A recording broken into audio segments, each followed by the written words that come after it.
Huwag nang mag-alala, mga kapatid, kami narito na. Hatid namin kabutihan sa kalusugan para sa buhay na makabuluhan. Mga eksperto ay pinag-isa, kami inyong makakasama. Maaasahang dalubhasa, kagaling ay matatamasa. Hiling-galing, sagot sa inyong hiling. Muna sa suliranin, hiling-galing. Hiling-galing, alternatibong solusyong maaasahan. Siyensya para sa ating kaalaman. Hiling-galing, sagot sa inyong hiling. Lunas sa suliranin, hiling-galing.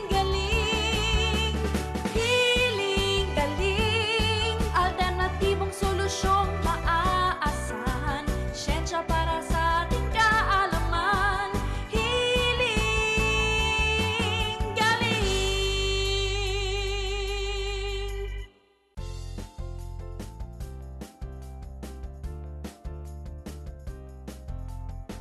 Happy healing morning mga kapatid. Chef Tristan, happy healing morning. Happy healing morning, Doktora, at sa mga nanonood sa kanilang tahanan. Happy healing morning. Yeah.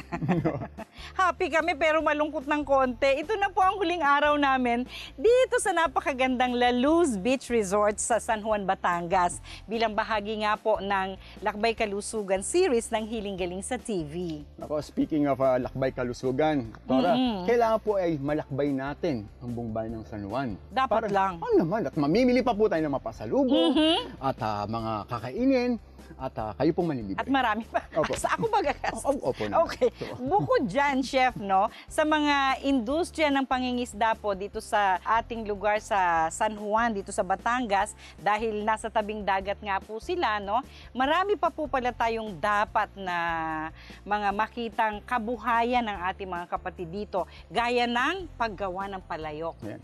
At napakasarap po magluto sa Opo. palayok, no? At yung masarap nilang sugar, ang tawag doon? Coco sugar, no? O yung tinatawag po natin na panutsa. At Doktora, alam niyo po ba na marami pang mga produktong ipinagmamalaki ang bayan ng San Juan? Ano-ano ito? Panoorin po natin ito. Mahigit na 100 taon na ang nakalipas, simula nang lumago ang ekonomiya ng San Juan, Batangas, dala ng agrikultura. Nagsimula sa pagtatanim ng tubo at asukal.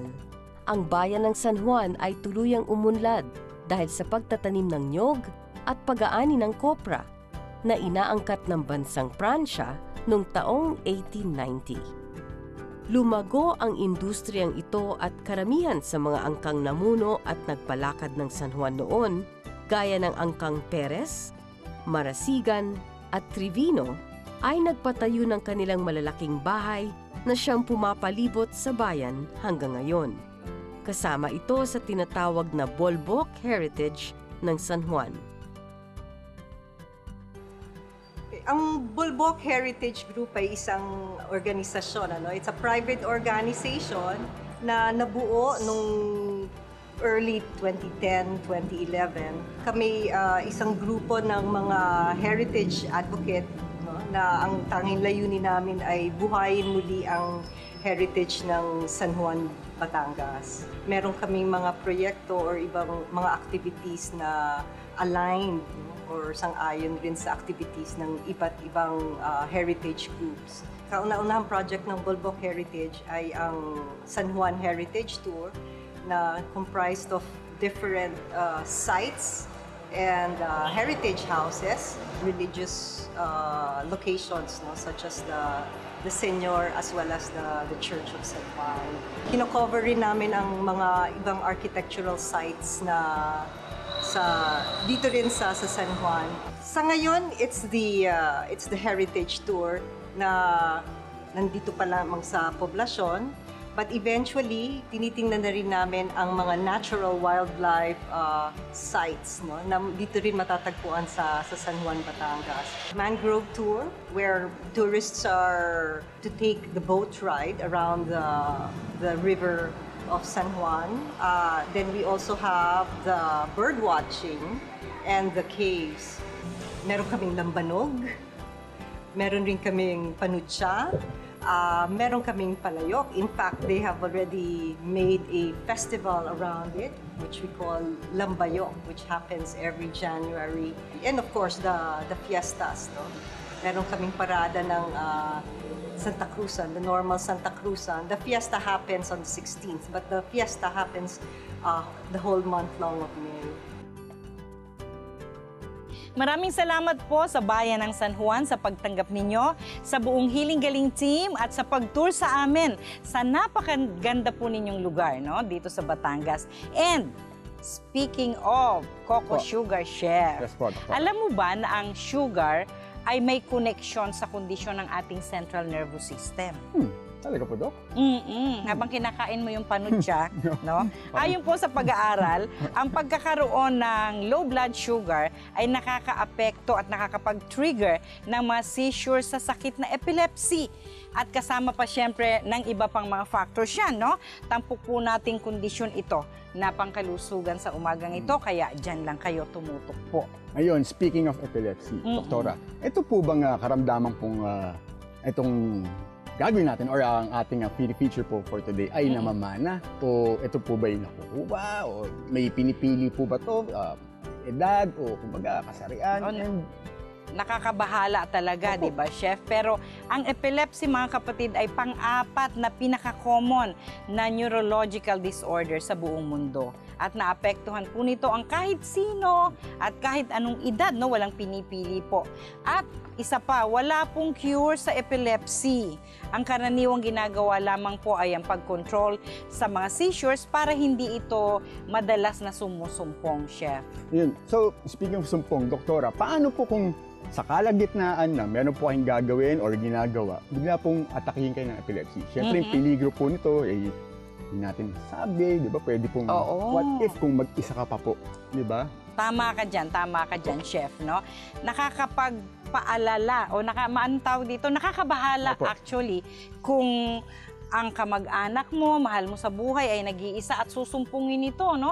Pero may magandang balita tayo dito sa Hiling Galing. Dahil meron po tayong kapatid, bulilit pa po ito, noon ay may epilepsy, pero ngayon magaling na po ngayon sa tulong ng Hiling Galing. At matutunghayan po natin ang kanyang kwento mamaya lamang dito sa Hiling Galing sa TV. Dito naman sa isa pang hiling katanungan via email.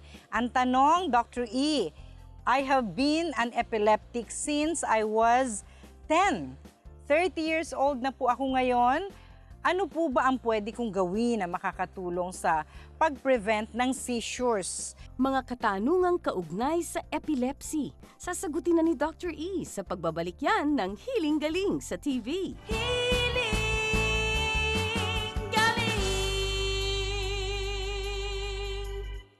Anak ko po si Angel Kate.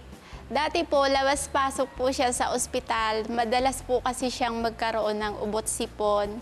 Gusto ko po, mama, yung healing oil mo. Massage ko lang. Tapos, gumising po siya kinabukasan. Mama, pwede na ako ulit uminom ng malamig kasi wala na akong sakit sa lalamunan. May hatid na kalusugan ang luntiang kalikasan. Yan ang paniniwala sa natural na paraan. Mga produktong organic ang sagot sa karamdaman, basta't holistic approach ay iyong susundan. Sabon man o mga oil, maging organic orals. Meron ding seaweed salt, mga grains at liquids na natural. Yan ang Hiling Galing products, iyong laging tandaan. Na sa natural na paraan ng paggagamutan, nasa iyo ang healing, nasa iyo ang galing.